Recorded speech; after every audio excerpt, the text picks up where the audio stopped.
La première, c'est un exhibitionniste dans la rue. Il s'approche d'une vieille dame juive qui a passé sa vie dans la confection. Il s'approche d'elle et il écarte en grand son imperméable. Il n'y a rien dessous, évidemment, puisque c'est un exhibitionniste. Hein. Alors la vieille dame regarde et dit... Vous appelez ça une belle doublure? Hein?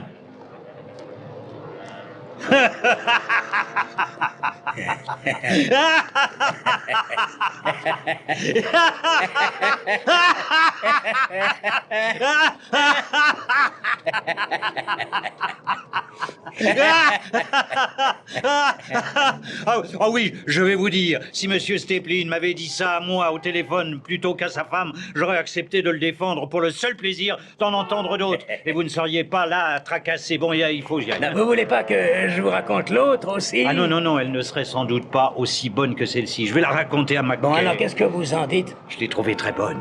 Non, je voulais dire, que pensez-vous d'un homme qui se tue après avoir raconté ça? Ah, si vous réussissez à comprendre les raisons qui poussent les gens au désespoir, lieutenant, c'est que vous êtes bien plus malin que je ne le suis. Votre histoire était très drôle, lieutenant.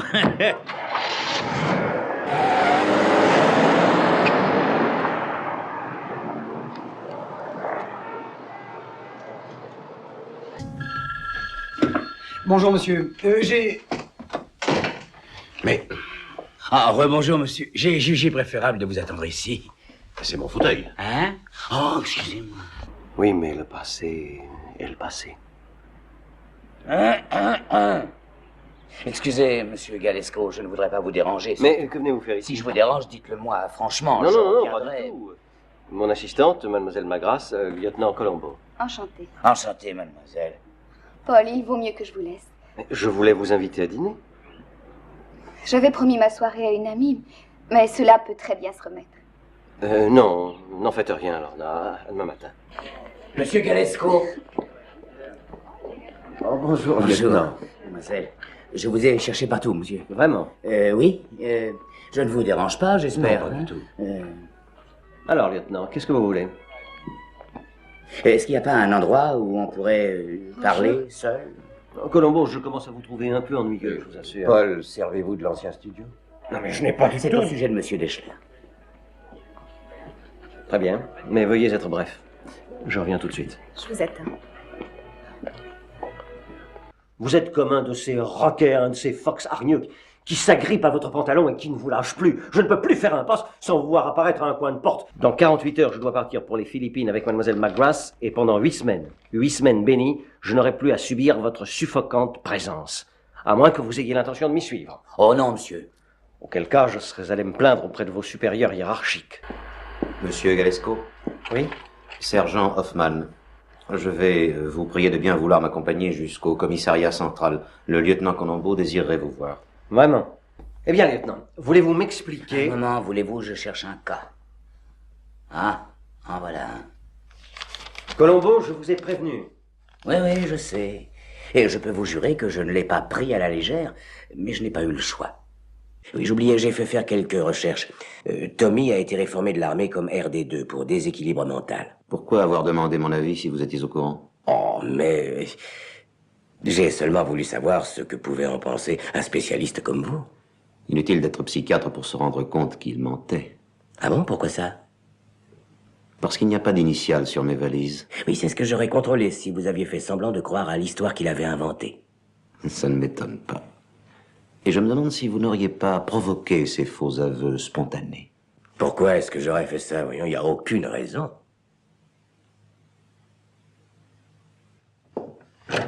Oh, j'allais oublier. Vous êtes allé à la pêche à Acapulco? Un peu, pourquoi? Oh, c'est sans importance, je disais ça, parce que je suis moi-même un pêcheur enragé, et ma femme et moi, on cherche un endroit pour aller passer nos vacances en juillet.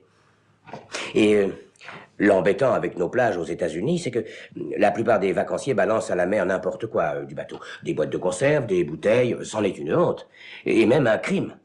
Et après tout, ça peut se comprendre, on se dit que la mer est grande, et si vaste que, avant qu'on arrive à la remplir...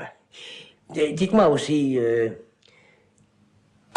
ces publicités et services médicales, vous les emportiez pour aller à la pêche?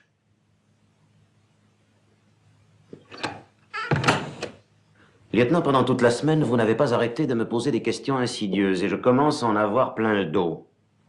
Oh, oh ben excusez-moi, docteur, moi je disais ça parce que, eh ben, un bateau, c'est l'endroit idéal pour lire tranquille. J'aimerais bien savoir en quoi mes lectures vous concernent. Vous feriez mieux d'exercer votre curiosité sur l'affaire qui nous préoccupe.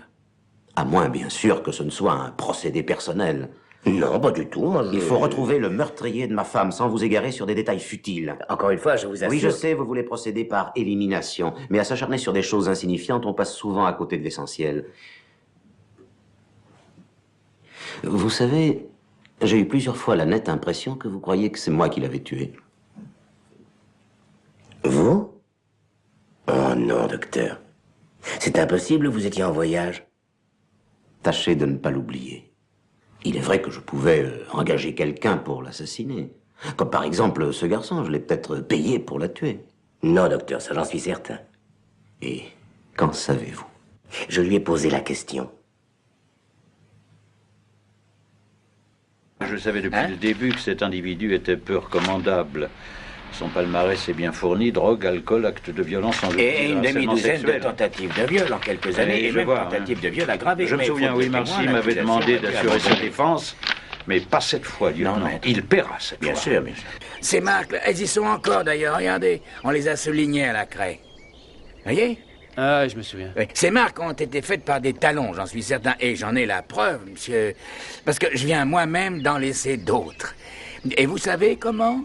Hein? Eh ben, en me poussant sous la voiture pour atteindre le démarreur de la main gauche.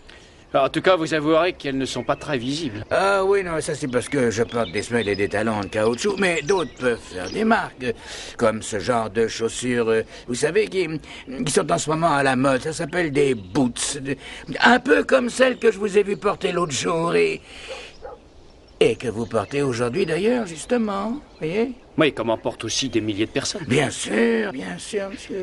Mais j'ai continué à y penser.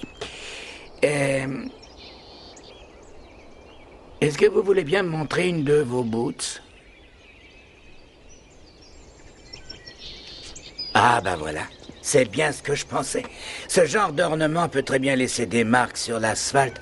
Vous allez encore me dire qu'il y en a des milliers. Mais, vous voyez, un tueur à gages, je veux dire, un véritable professionnel, comme celui que vous soupçonniez d'avoir pénétré ici, n'aurait pas porté ce genre de boots par crainte de faire du bruit ou de glisser, oui. Mais plutôt quelque chose de plus discret, de plus léger, des chaussons de tennis, par exemple. Et je vais vous dire, à mon avis, c'était sûrement quelqu'un qui connaissait bien les lieux, qui a pu pénétrer ici sans se faire... Ce qui peut ramener les probabilités à une vingtaine de suspects. Hein? Relations, visiteurs, des domestiques, des livreurs. C'est bien à ça que vous pensez? Moi? Ah non, pas exactement, monsieur, non. Non, je le sais, évidemment, lieutenant, parce que depuis le début, pas une seconde, vous n'avez cessé de me suspecter. Bah, il y avait, disons, certains indices. Allons, il vous fallait une piste. Et par malheur, c'est tombé sur moi, mais vous n'avez aucune preuve. Monsieur, regardez là-bas. Harold, je t'attendais, moi. Oui, un instant. Je peux peut-être disposer? Bien sûr. Mais, vous éloignez pas trop, monsieur. Parfait. Bonne journée, madame. Oh, j'allais oublier une dernière chose, madame, s'il vous plaît. M'avait dit qu'Harold vous avait appelé pour vous demander de l'aider, qu'il avait de quoi payer son billet pour Chicago, mais pas la couchette ni le restaurant. C'est bien ça? Oui. Et vous êtes bien allé chez lui pour lui porter de l'argent? Oui, je lui ai porté $1 million. Ah, c'est pas tout, madame. On a trouvé $5 000 en billets dans le fond d'une de ses bottes. Vraiment? Oui. Alors, ou bien il avait menti en disant qu'il avait tout juste de quoi payer son billet, ou Quoi, lieutenant? c'est vous qui mentez. Allons, vous plaisantez, lieutenant. Vous avez prétendu également que, selon ses dires, il devait prendre le train de 2h30 pour Chicago. C'est bien ça, n'est-ce pas, madame? Oui. Mais son réveil matin était réglé pour sonner à 8h du soir. Alors, ou bien il vous a encore menti, ou c'est vous qui... Quoi? C'est vous qui mentez. Lieutenant, à compter de maintenant, si vous avez autre chose à dire, voyez mon avocat. C'est clair, je pense. Très clair, madame. Je crois avoir des obligations envers mes téléspectateurs, oui. Le public s'intéresse à vous tant que c'est lui qui fait l'émission. Comment cela vous fait-il réagir? Oh, je vous ai heurté, je vous ai posé une question qui vous a irrité. Pardon? Non, non, j'étais distrait, j'ai beaucoup de choses en tête, comme vous pouvez imaginer. Je crois que nous devrions faire un break. Mais vous voulez en enlever sur le dessus, si j'ai bien Non, compris. non, non, je vais simplement égaliser les pointes. Les pointes, hein, Je vais leur donner un peu de volume, un peu de corps. Non, parce que ça fait 20 ans que j'ai le même coiffeur, alors je voudrais pas le vexer, vous comprenez? Non, vous en faites pas, on lui dira rien. Je vous promets que vous allez. Bon, d'accord, mais pas trop, hein? Lieutenant? Qu'est-ce que vous faites là? Ah, monsieur Anders, comment allez-vous? C'est votre coiffeur qui Je m'a viens dit d'avoir que... votre message qui disait que vous étiez sur une piste intéressante. Oui, c'est vrai, une piste intéressante, mais ça n'a rien donné.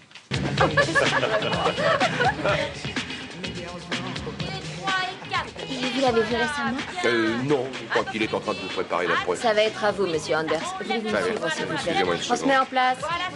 Monsieur, s'il vous plaît. Vous savez qui est la toute première actrice à avoir figuré sur un timbre de poste? Non, je n'en ai aucune idée, lieutenant. Qui est-ce? Grace Kelly, quand elle a épousé le prince régnier. Non, c'est pas Et vrai. pour commémorer le mariage. Vous aviez quelque chose à me dire? Ah oui, en effet, monsieur. Voilà ce qui est arrivé. Colombo. Bonjour, monsieur Franklin. Je finissais de lire votre petit dernier de la série de Melville. J'ai pas eu le temps l'autre jour. Qu'est-ce que vous êtes venu faire ici? Vous attendre. Je passais dans les parages et... Vous passez toujours dans les parages. Voulez-vous me dire de quel droit vous empêchez les déménageurs de faire leur travail? Oh, ne vous fâchez pas, je vous fais toutes mes excuses. Voyez-vous, j'avais envie de vous parler en tête-à-tête. Nous n'avons rien à nous dire de spécial. Oh, si, monsieur Franklin, et même de très spécial. Je viens vous arrêter pour le meurtre de James Ferris. Quoi?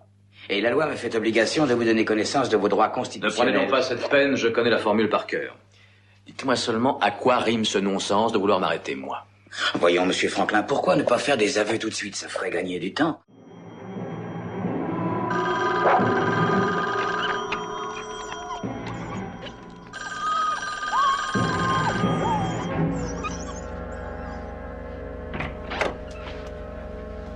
Étonnant, pas vrai, monsieur?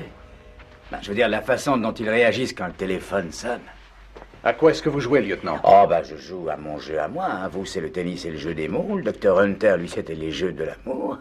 Eh ben, celui-là, c'est le mien. Et voilà mon partenaire. Je l'ai appelé Charlie. Charlie. Hein? Il y a du morbide en vous, lieutenant. J'aurais dû m'en douter. C'est à croire que vos chiens ont été dressés à se poster près du téléphone que le docteur Hunter a décroché juste avant de se faire dévorer. Docteur! Docteur Keeple! Docteur Keeple!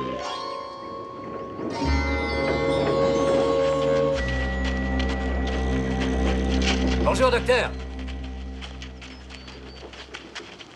Bonjour. Docteur.